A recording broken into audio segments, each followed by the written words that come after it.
For the isometric drawing tool activity, we're going to use the isometric drawing tool to design an object that's a little more complex than just one cube, and then we'll try drawing it on isometric paper. So here's what that might look like. I'm going to use the cube tool in the isometric drawing tool, and your object should be slightly more complex than just one cube. So the simplest possible thing you could do would be to use two cubes and try drawing that. You could place them side by side. You could place them one in front of another or one on top of another. And this is a place where you get to choose how much you want to challenge yourself. If you're feeling really comfortable with isometric drawing, try making a more complex object.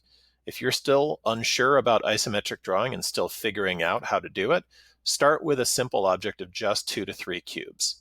For my object, I'm going to make one that is somewhere in between, and it has 5 cubes.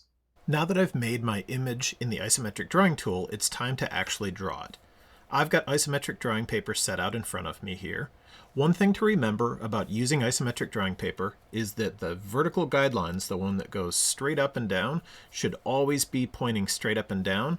The other guidelines that go off at a 30-degree angle should be pointing off to the side. So make sure your drawing paper is set up the correct way so that your vertical lines are going straight up and down.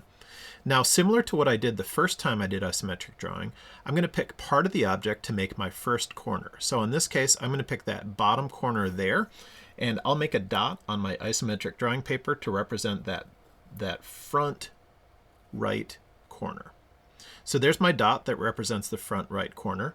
Now I'm going to use a scale of 2 line segments for each of the sort of cubes in the object in the isometric drawing that I made. I suggest that you use this same scale because it'll make it easy to see the detail in your object. I'll go ahead and do this drawing, and I'll speed this part up a little bit, but I want you to see how it's done.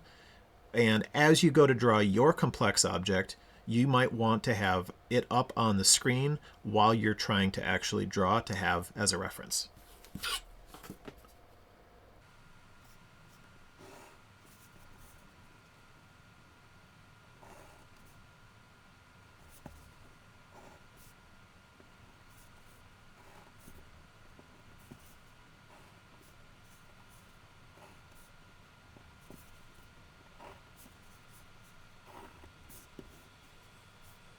Now that I've drawn the front face of this object, I'm going to start drawing the right side of this object. And I can see that it goes back 1 cube worth. So again, that's 2 line segments here, 1, 2. And I'll count over and start establishing those. I know this object goes up 2 cubes, so I'm going to go up 2.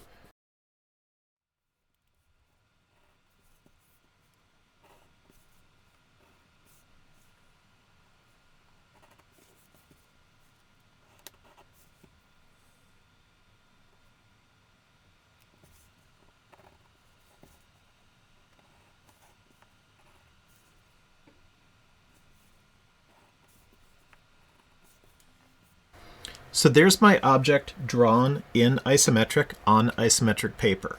You might notice that this one was definitely more complex than the cube because I had to think about all the different faces of the object. I had to think about the front face, the right side faces, as well as the top faces of this object. So if you've designed something that's a little bit too complicated in the isometric drawing tool, you can always go back and design something that's a little bit simpler if you're feeling like this is a little bit too challenging for you. One last thing that you can do once you've made this object is that you can shade it in.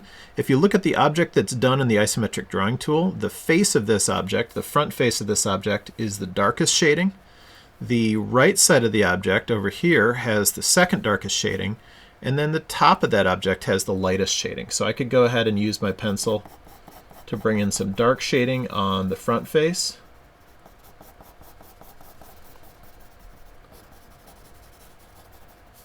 Some medium shading on the right side faces, and leave those top faces the lightest. In fact, I should probably darken this in some as well to make sure that there's really good contrast between the front and the side faces.